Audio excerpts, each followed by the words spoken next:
We all know and are all very unfortunately familiar with the fact that Google loves to cancel projects. What Google should have done is they should have kept it all under one app. They should have added the other functionality, and then they should have kept that smooth, easy to use Google Pay version that people loved. But I don't understand how a company can come up with such a good idea that people love, which is rare. Look at the movie industry, look at the gaming industry. It's impossible to please some fan bases, but Google will come out with these like incredible ideas that people love and then just cancel them in 2 years. Google Pay is the most recent iteration of this effect. Now, Google Pay wasn't canceled. Google Pay was released September 19th, 2011, which also included Google Pay Send, which was the Venmo in modern day terms, the Cash App version of Google Pay.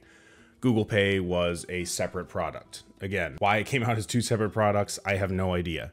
2011 was the same year, I believe, that iPhone got Apple Pay. So we're all up to speed there. Now, Apple Pay, one of the things Apple is great at is making everything into one uniform bubble, right? And then just pitching the bubble to their consumers, and then they just eat up the bubble, and that's just all they need. They don't need to think outside of it. They don't need to think outside the bubble. They don't need to think outside the box. They don't need to do any of that. They just need to see Apple Wallet have my money, and then that's where all the money is. That's where the payment cards are. That's where the credit card is now. That's where the saving account is now. That's where the Apple Cash that you get from other people, that's where all of it's housed, including orders, which is another topic I'm going to bring up. Google Pay used to be almost universally the internet's favorite way to send money outside of PayPal, because PayPal is kind of meant for something different. Google Pay was free to send money. A lot of times it was instant, and it was very, very simple, bare bones, easy to use, not a lot of frills, but there also wasn't a lot of like commitment. There wasn't like, oh, well, there's this kind of fee and there's this percentage and you have to give up this information if you want us to, like, it was just simple. It just worked. It was great. People loved it. And then in 2000, I think it was 18, if I remember correctly, Google Pay Send combined with Google Pay, the old version of the app, and it became one uniform platform. That was the golden years of Google Pay. So that brings us up to almost the modern day. Let me tell you why I'm upset that in the US, the Google Pay app, the GPay app, for whatever reason, again, another rebrand, who knows, is going away. In Singapore and some other places, it's staying around. I think in India, it's still staying around as well. But at least in the United States, it's going away, which is actually a good thing. But I'm going to talk to you about why this is ridiculous and none of this should have even happened. And why doesn't Google have any drive? Who is steering this ship? Who's in charge right now? Who's in control? I don't get it. So most of us remember the old Google Pay. It's kind of how things started. It was original Android. It was very bare bones, like I've been saying.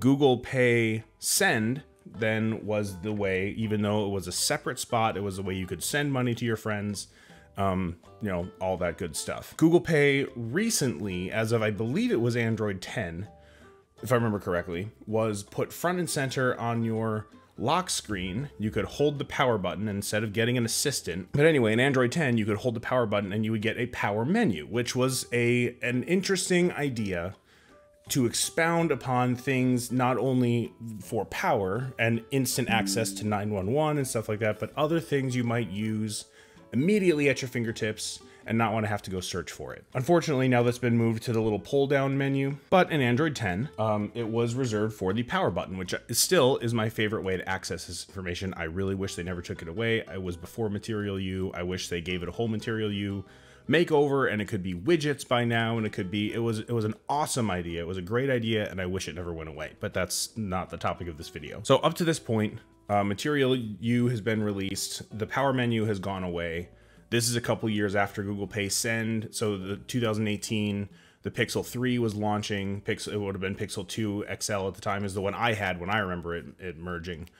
But the 3 was being released that October. And then once Android 10 released, I believe it was the year after, then we got that, and then it went away as soon as it went into Material U afterwards. And this is where a lot of things kind of started to collapse for Google Pay. So Google Pay got the Hangouts treatment, got the Duo treatment, got the everything that, like, there's an awesome product and then Google just completely dismembers the whole thing, and you got all these like little particles that people liked, like, oh, you could send money, we like that. Oh, you could include your location, we liked that. You could see texting indicators for Hangouts. We liked that. It was integrated with Gmail. We liked that. And then just obliterate the whole thing and then make like 8 new products that no one wants to use because none of them have all the features that we want. Each one of them has one feature we want. And then we just go to something like Telegram that does have the features we want. And it's mind-blowing to me. But anyway, this is not about Hangouts. We're going to save that app for another video. Google Pay was built again from the ground up in essentially a new way to build the app. I don't quite understand all the reasoning for that, but it was a good move. Is what I hear anyway. That I don't have any problem with. I don't have a problem with releasing a new app with better security or better design or better, back end refreshing, whatever it is. That's good. That's fine.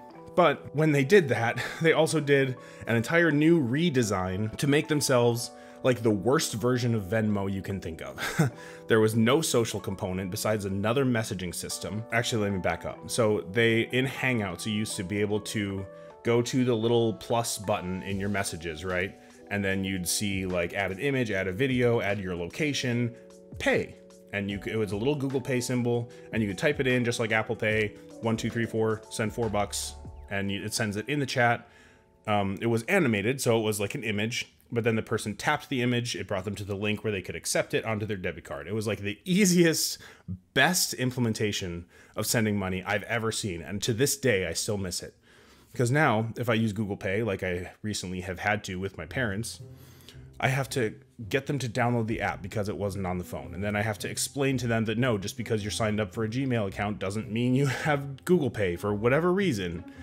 You have to sign up for a Google Pay account even though you already have a Google account. Then it's not clear where to send. I have to send it to them. And then there's a waiting and there's a 6-day delay. And there's like it's just so bad. It's terrible.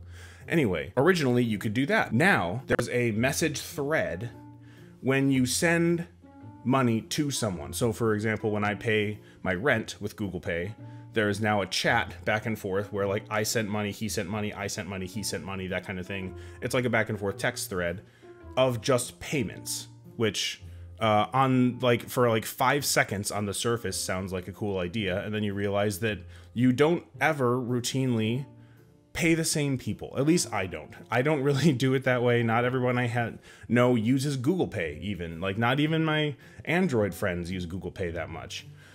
So it's pointless. It essentially doesn't add much functionality besides just a history of payments. But we got that in the old Google Pay anyway. So I don't know why this was better. It not only was it taken out of the text app, which doesn't exist anymore. Again, another topic.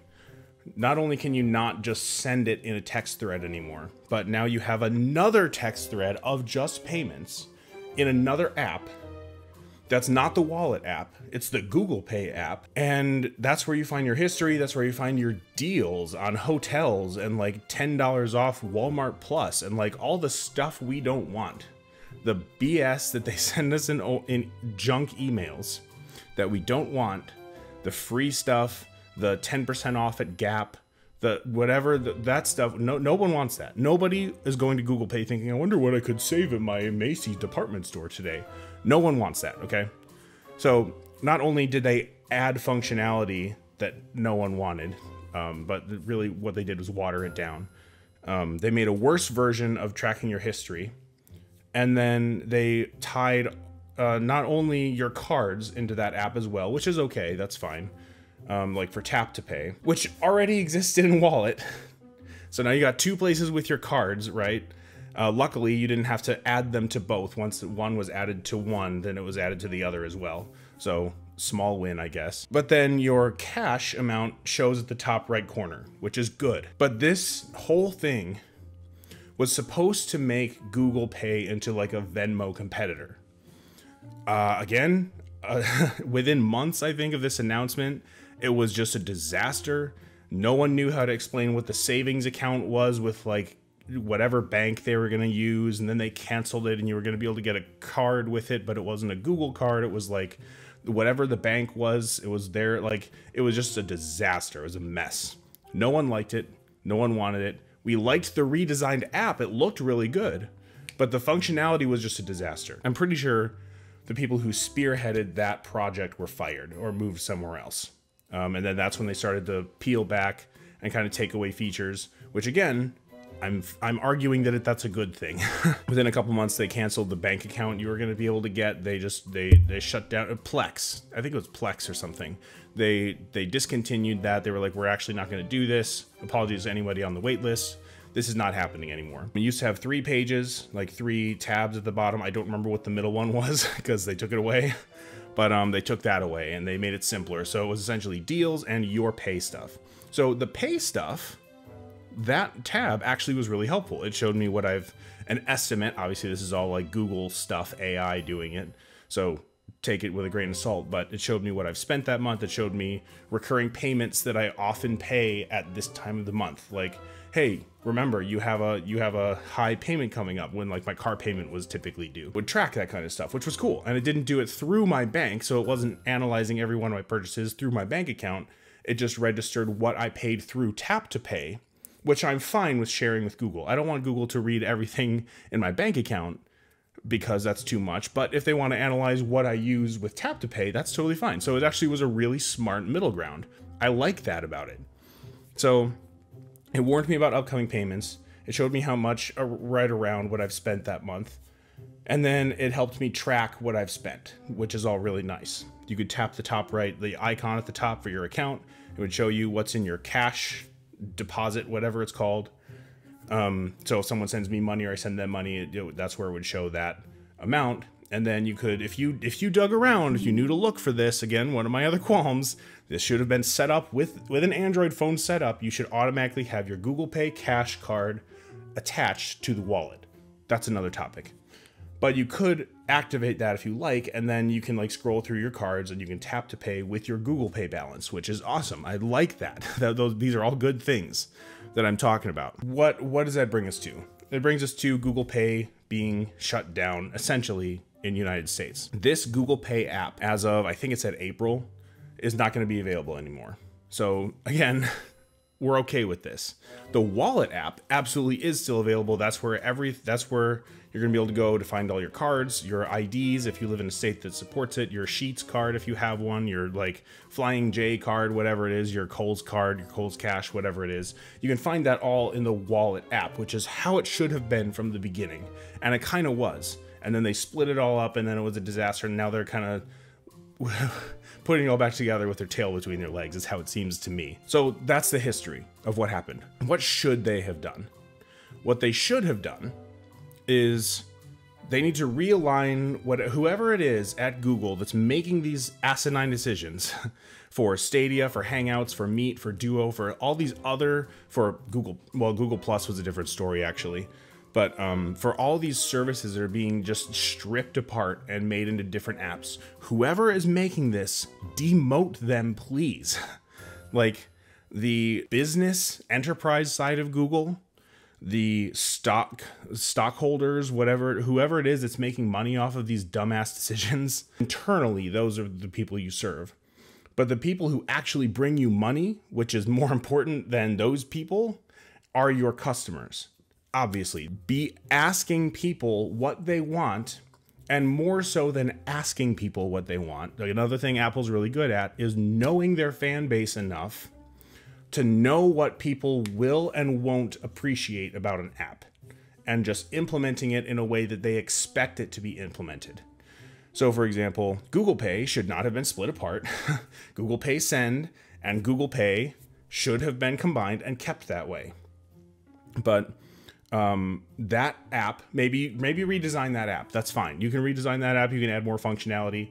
Add the functionality of Google Pay Cash, essentially, of order tracking like you get in Gmail, account tracking, purchase tracking. Add that to that app where naturally I would go to find my money, which is Wallet, because that's where my money is. It needs to be intuitive. It needs to be natural. It needs to be done to the point where I don't have to work as the non-techie regular consumer person who wants to use this service. I shouldn't have to go in and like know which things to tick and which things to turn on and how to activate my own card and think about that I even have my own Google Pay balance card. It should be activated from the get-go. It should be in the wallet. It should be with a little thing that says, this is your Google Pay Cash. When someone sends you money through Google Pay, it's here. That's so simple. It should be that way. Stop splitting apps apart just for the sake of trying to like squeeze out more profit.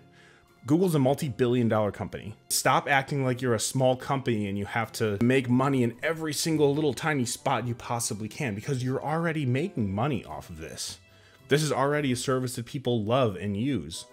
And if you do have to do something like that, then maybe present it as a way, either do something else on the back end to make that money so we're not part of that equation. I don't care. To me, if Google Pay works, Google Pay works. I don't care if you make money off of it. That's not my job. It's not my job as the consumer to worry whether or not Google makes money off their services. It's Google's job to make money off their own services. And if you can't make it through that service, but people love it, like Stadia, the solution is not always cancel the service that you were leading the industry with, as Google Pay was. The answer is find somewhere else to make the money and make up the difference. It's how Apple Fitness Plus has survived this long. It's how Apple TV has survived for this long. Because up until the recent year or two, Apple TV just didn't have much on it. I got a year of free Apple TV at the beginning, and I still didn't use it. There was just nothing on it. So what they do is they're not shutting it down after 18 months. They're sticking to it, and they invested more money in a more intentional way. They hired big list actors. I think they whitelisted some things like the Godzilla movie, some stuff like that. They whitelisted some things. They wrote some of their own things. They hired some great writers. They said, we want you to make something for us that's going to be successful. We need it to be successful, but we want you to kind of have creative reign over it, is the idea that I get. So they intentionally infused this service with intentional energy. Right? They did some things to intentionally make it more worth it for people to pay for it, right? Instead of splitting Google Pay apart like they did and creating a separate app that's kind of like Venmo, but like there was no option to get an actual physical card. There wasn't an option to we're just getting a lot of Google Pay integration onto websites right now. Like it was terrible implementation.